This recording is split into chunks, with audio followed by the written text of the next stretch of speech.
함께 읽을 본문은 예레미야 11장에서 13장까지의 내용이 되겠습니다. 거듭 말씀드린 것처럼 예레미야를 쭉 읽어다 보면 한마디로 징하네, 진짜 징하다, 어찌 이런 생각들을 이제 하게 됩니다. 거듭 말씀하시는 바에 귀 기울이지 않고 오히려 더 억울하다고 말하고 있고 고집스럽게 그 악을 품고 있는 그들의 모습이 그러합니다. 그럼에도 불구하고 이 내용이 멈춰지지 않고 계속된다는 겁니다. 그런 하나님의 마음이 27절에 이렇게 호소하듯이 이루어져 있죠. 하반절을 보시게 되면 27절 뭐라고 되겠습니까? 예루살렘이여, 네가 얼마나 오랜 후에야 정결하게 되겠느냐 하시니라. 얼마나 내가 너를 기다려야겠느냐, 얼마나 내가 너를 그렇게 불러야 되겠느냐, 언제쯤이면 너 정신 차리고 돌아올래, 이런 마음이 담겨 있는 것이죠.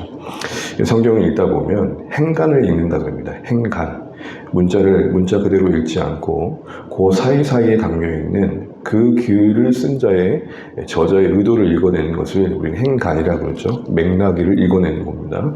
우리는 성경을 읽을 때 그런 관점이 좀 필요한 것 같습니다. 여러분, 여기서 우리는 하나님의 그 애절한 호소가 들려주셔야 됩니다. 이런 하나님의 애절한 호소는 에레미야에게 동기화됩니다. 그러니까 에레미야의 참 슬픔과 답답함은 뭐냐면 이스라엘이 그 하나님의 마음을 몰라주는 것에 대한 안타까움이었습니다. 그리고 그렇게 들려지지 않는 현실이 계속해서 악으로, 심판으로 기울어져 가는 모습이 너무 애통스러웠던 것이죠. 그런 가운데 하나님은 오늘 그들의 그런 변하지 않는 현실로 무엇에 빗대고 있냐면 23절은 뭘 읽어보시겠습니까? 23절 같이 한번 읽겠습니다.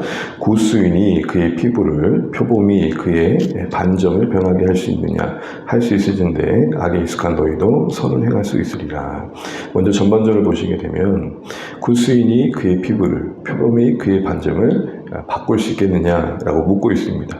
바꿀 수 없다는 것에 대한 답을 기대하신 거죠. 구스인은 에디오피아인을 말하고 그들의 피부색은 그을려서 검은색입니다. 그러니까 우리 보통 흑인을 말하는 거예요. 여러분, 보통 흑인의 피부가 백인처럼 하얘지는 경우를 사실은 병이 아니고서는 보기 어렵죠. 그러니까 바꿀 수 없음을 말하는 겁니다. 표범도 마찬가지로 그 몸의 반점을 태생적으로 타고나는 거죠. 여긴 두 가지 의미가 있는데 23절에 보신 것처럼 익숙해진 겁니다. 제가 너무 익숙해져서 그 존재가 돼버린 겁니다. 그러니까 처음에는 어색했던 게 익숙해지면 내 몸의 존재의 일부가 되잖아요. 우리 긍정적인 의미에서는 이 옷은 내 몸 착 달라붙고 나에게 너무 편안함을 줘. 그걸 어디서 느꼈느냐? 재에서 느꼈다는 거예요. 여러분, 좋은 습관이 우리 몸에 새겨지는 것도 참 쉽지 않고, 그러나 그랬을 때 우리 몸에 주는 유익이 분명히 있잖아요. 그러나 그만큼 이 약에 대한 습관도 익숙해지면 이게 양심의 가책은 따질 여지가 없고 너무 편안한, 너무 자연스러운 거예요. 우리 가끔 보면 이런 말을 좀 자주 하면 정말 안 되겠지만 어떻게 믿는 사람이 저래? 왜 믿는 분이 저러시지? 이런 말을 할 때 우리 안에 이런 모습이 분명히 있을 수 있는 겁니다. 어느새 익숙해진 채. 익숙하다는 것은 이제 문제의식도 없어지는 거죠. 더 나아가서 이제 익숙하다 못해 그 신체의 일부가 되고 바꿀 수 없는 피부와 반점처럼 될 것뿐만 아니라 이것은 또한 그만큼 뿌리 깊은 죄성을 말하고 있는 것입니다. 죄에 익숙해진 이스라엘, 그리고 그것이 본성이 되어서 도저히 바꿀 수 없는 존재를 말하는 거죠.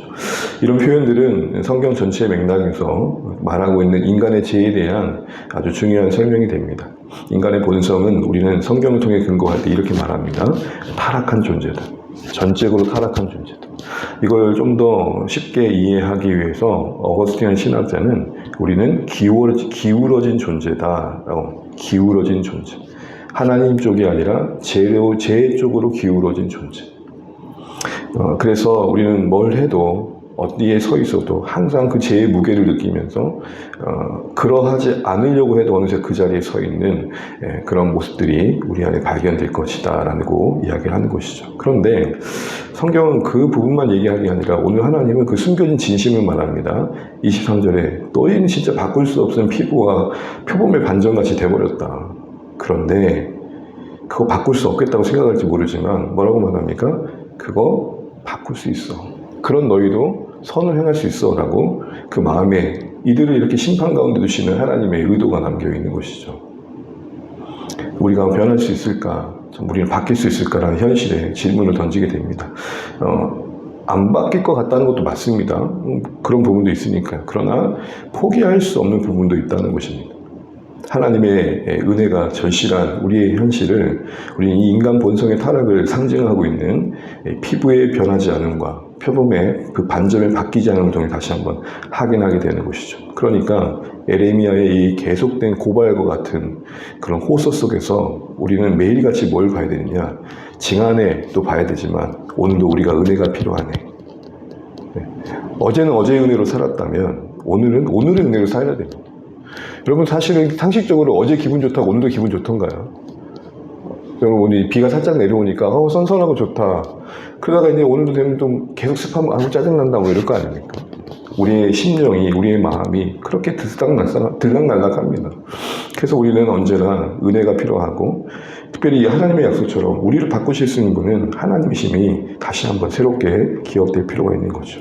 우리 안에 익숙한 지혜를 떨쳐내고 우리의 중심을 새롭게 하시고, 우리가 지난 삼위일체 하나님 마지막을 살펴봤던 것처럼 성령 하나님의 새롭게 하신 그 불가항력적 은혜가 날마다 우리에게 필요함을 깨닫게 됩니다. 그래서 우리가 아까 읽었던 13장 1절부터 10절이 다시 새롭게 와닿습니다. 이 부분만 읽고 마무리하겠습니다. 14장 1절 7절을 보게 되면 하나의 예레미야가 퍼포먼스를 합니다. 어떤 보여지는 행위로 말씀을 전하는데, 그것은 무엇이냐면 배에 띠를 띠고 있다가 그 띠를 강가에 숨겨둡니다. 물가에 감춰두는데 또 가서 찾아오는 그런 행위를 하고 있습니다. 근데 찾아왔을 때는 이미 썩어서 쓸 수 없게 됐던 거죠. 이게 뭘 말할까요? 허리띠는 허리 위치에 있어야 가장 아름답고 적합하고 쓸모 있어진 거, 사용되어지고 있는 거. 이스라엘 백성이 허리에 띠가 딱 달라붙어 있는 것처럼 하나님과 가장 가까이 있을 때 영광스러웠다, 이 얘기를 하는 겁니다. 그러나 그 띠가 떨어져 나가서 강가에 숨겨지고, 특별히 유브레데 강가라는 것은 바벨론을 상징하죠. 그 강대국에 의해서 이렇게 지배당하는 그 심판이 거하게 되었을 때 수치스러운 상황에 놓이게 되었다라고 이야기를 하는 것이죠. 하나님께 가까이 할수록 이스라엘이 영광스러워집니다. 여러분, 여기서 이 새벽에 이 단어로 이 부분을 좀 설명하고 싶습니다. 은혜가 절실합니다. 그래서 은혜의 절실함이 은혜의 그릇이 하나님께 가까이 나가야 됩니다. 그 수준은 어느 정도냐? 허리에 허리띠에 딱 달라붙어서 우리의 옵춘새를 붙들어 주듯이, 그 정도로 가까이 가까워져야 된다는 거죠. 그럴 때 이스라엘은 가장 영광스러워집니다. 이 세상은 쓸모 있음을 따집니다. 분명 우리는 쓸모 있는 모습들을 자기 개발한 이름으로 갖고 가는 필요도 있을 겁니다. 그런데 하나님 나라에서 중요한 것은 쓸모 있음보다 쓰임 받음입니다. 우리 인간관계를 대할 때 저 사람이 얼마나 유용하냐, 쓸모 있냐를 따지지만 하나님이 보시는 건 뭐냐면 얼마나 쓰임 받느냐.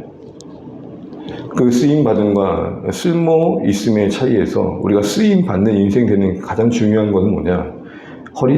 띠가 허리에 놓여 있는 거죠. 가장 가까이 붙어 있는 것처럼 그렇게 하나님을 가까이 하는 위치에 있을 때 하나님의 은혜 안에 우리가 쓸모 있음을 넘어 쓰임받는 존재로 썩지 않는 인생 될 수 있겠다라는 거죠. 이왕이면 한 번뿐인 우리 인생, 썩어 없어지는 인생이 아니라 쓰임받아서 하나님께 영광되는 인생 되는 것, 이게 오늘 이스라엘 향한 하나님의 호소였고, 오늘 반복되는 지혜 속에 익숙해져 이제는 스스로 무엇도 할 수 없는 우리에게 기대하시는 하나님의 마음입니다. 어서 돌아오고 이 찬양 속에 담긴 하나님의 마음, 이것이 오늘 에레미야를 통해 계속 우리에게 확인되시면 좋겠고, 그렇게 말씀하신다는 것은 그 은혜의 넉넉함과 부요함 속에서 우리를 바꾸실 하나님이시고 우리를 가장 아름답게 쓰실 분이라는 것을 기억하시면 좋겠습니다. 우리 구스인의 피부처럼, 표범의 반점처럼 도저히 우리도 바꿀 수 없는 영역들이 너무 많습니다. 그런데 성경은 그거 그대로 두지 말라고 말합니다. 하나님이 능히 그것을 아름답게 쓰신다고 합니다. 그러기 가장 필요한 건 뭘까요?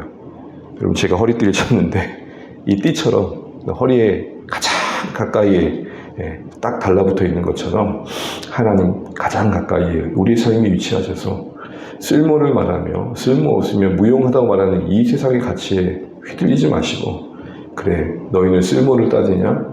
아무리 쓸모 있어도 쓰임받지 못하면 아무 소용없다. 이게 우리의 배포가 되시고 자신감이 되시면 좋겠습니다.